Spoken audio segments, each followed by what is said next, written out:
folks, thanks for tuning in. Hope y'all doing okay today. So, something on my mind, and I don't have all this hashed out, and it's one of the things that just occurred to me 5 minutes ago. So I have not. I know the data that I know, but some of it's slightly outdated. So anyway, here we go. I remember it was in Obama's second term. There was a lot of Fight for 15 going on at the time. And during all that, there were some cities and counties. I know for sure there was one in Washington, a couple in Washington State, I believe. I think it was Tacoma and Seattle that actually instituted a minimum wage. And when that went into effect, people were thinking, my $7 to $10 an hour job is all of a sudden going to be a $15 an hour job, and here's how much pay I'm going to be making a week versus what I was making last week. A lot of what ended up happening is people's hours got cut and they had to work harder. People's jobs just went away, and a lot of those jobs were automated. I got a text message. I remember several years back when I first seen the McDonald's walk-in order kiosks on Facebook, just seeing the images floating around. And now I believe every McDonald's local to me has them. Granted, COVID has done away with that because in-person dining is of the devil, but they're there for whenever they reopen.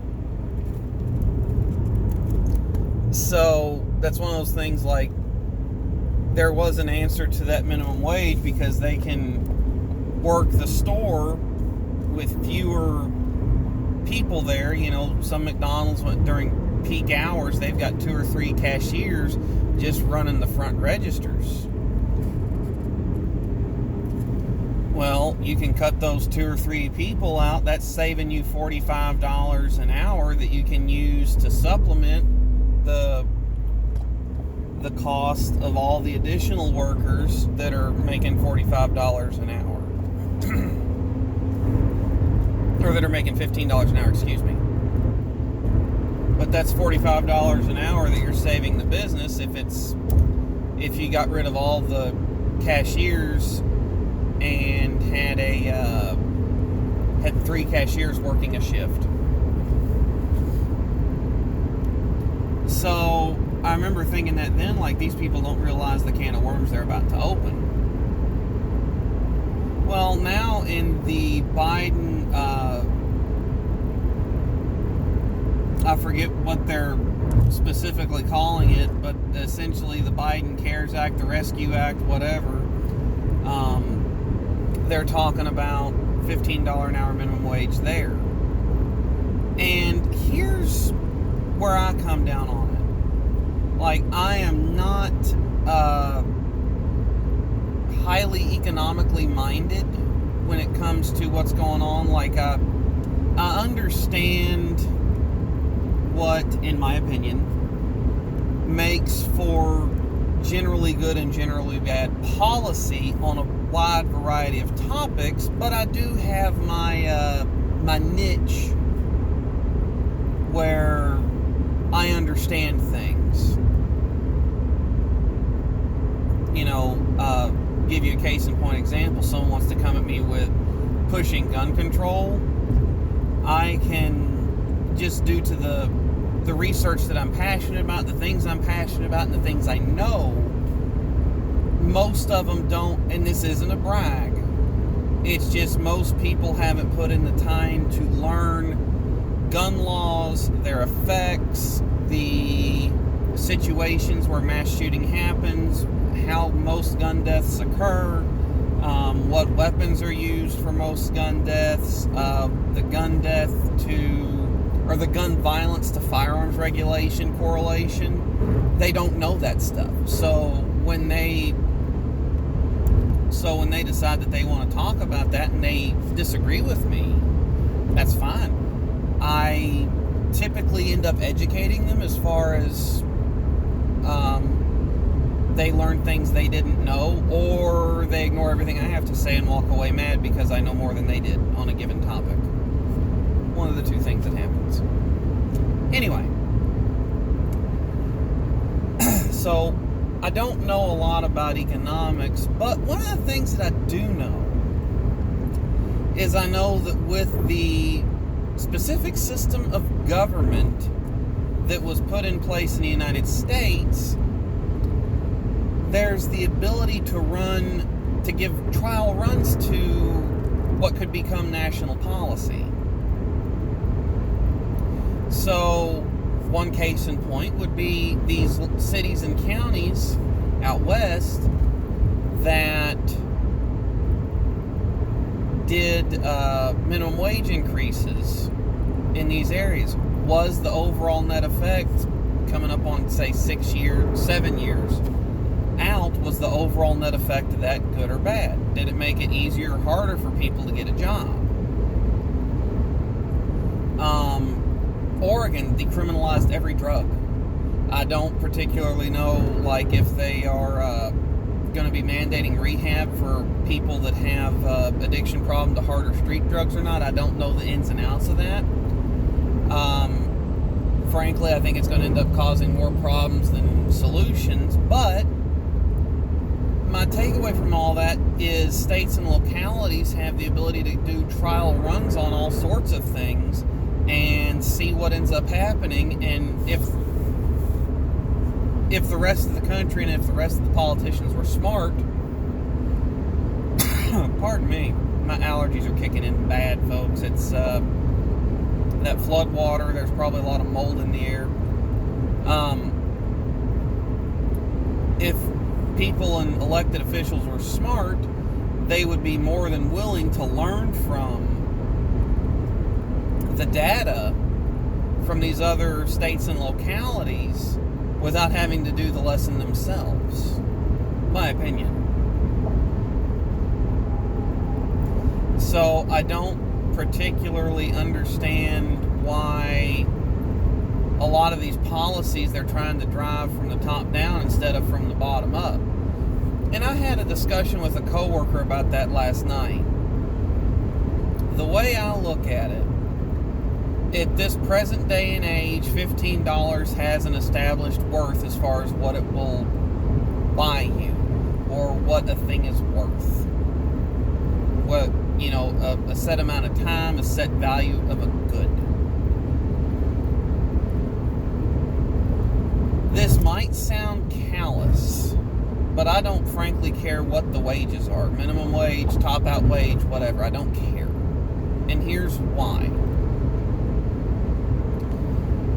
It's relative, because I could be making $50 a week, but if 50 cents will pay my fuel bill for the week, or $5 or $10 pays my car insurance, or $5 buys me groceries, I'm better off than I am now. You follow the logic. It's not so much how many dollars you're making, it's what that money has in the way of buying power. Now, I'm not going to talk about inflation, but one of the discussions that I had is I had this discussion last night with a coworker, and I'd actually listened to some of Tom Sowell talk about minimum wage laws.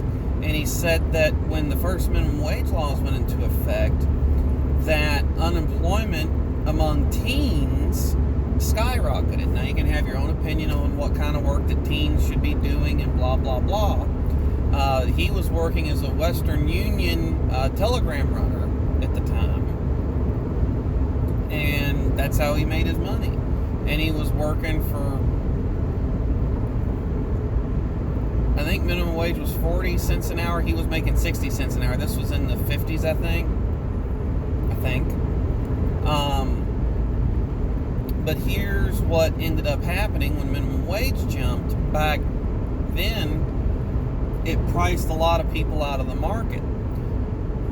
Every job that I've ever had has had a pay scale where, well, with just a couple exceptions, food service being one of them, where you end up, you put in 6 months, you get a pay raise. You put in a year, you get a pay raise, that sort of thing. So the longer you're there, the more you're making. Well, my entire take on it is a lot of these jobs, unless you work your way up the ladder, so you start out from, say, working the drive-thru at McDonald's to assistant manager, store manager, even buy your own franchise, the bottom rung of the McDonald's employment ladder was never designed to support average middle income American lifestyle. It wasn't. And minimum wage was never designed to support that either. But the thing that I'm afraid of, because I've got kids that are coming up and wanting, and eventually they're going to be going to work. The thing that I'm afraid of is that if the minimum wage increases almost double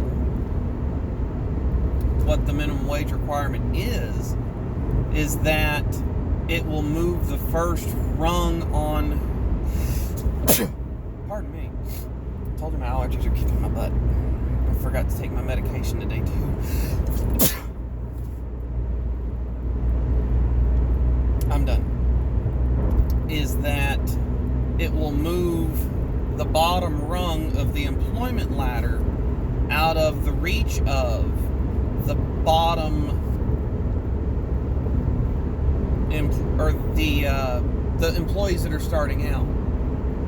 So if you think about employment in general as just climbing a ladder, whether it's climbing a ladder within a company or climbing a ladder, taking a couple steps up, then moving over to this ladder and taking a couple steps up and moving over to that ladder and taking a couple more steps up, because the ladders are all different heights and start at different heights themselves. But if you think about the bottom of all the ladders get cut off at the $15 an hour mark, a lot of people might not be able to make that reach. So it would do a lot of damage, in my opinion, to students or high school graduates that are trying to get their first job. It would do a lot of damage to high school graduates and college students that are trying to get a part-time job to work their way through college or to have some spending money. It would also do a lot of damage to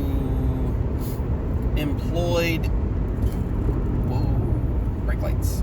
It would also do a lot of damage, in my opinion, to those that are currently employed, specifically in union contract jobs, because their pay scale is fixed for the duration of a contract, whether it's 2, 4, 6, 8 years. And there's no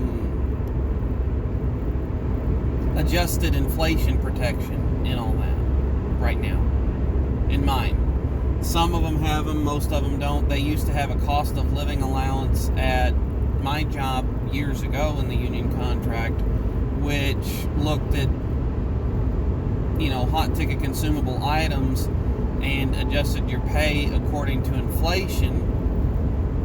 And that's the way it was. There was a buddy of mine, he worked at that same company under that contract, and he said your paycheck would fluctuate a little bit, month to month or whenever they assess that. And there was only one time it cost me money because cost of living went so far down, it actually reduced our base rate, which I thought was interesting, but so right now there's no adjustment. All the bonuses are fixed or calculated off of company profits. and all the pay is fixed based on service tenure. So a lot of people that are in fixed jobs right now, especially union jobs, when minimum wage increases and cost of living starts going up, they're going to kind of be up a creek for a time. So anyway, that's kind of what I got. I wish that people and elected officials would learn from whatever everybody else is doing, because I think that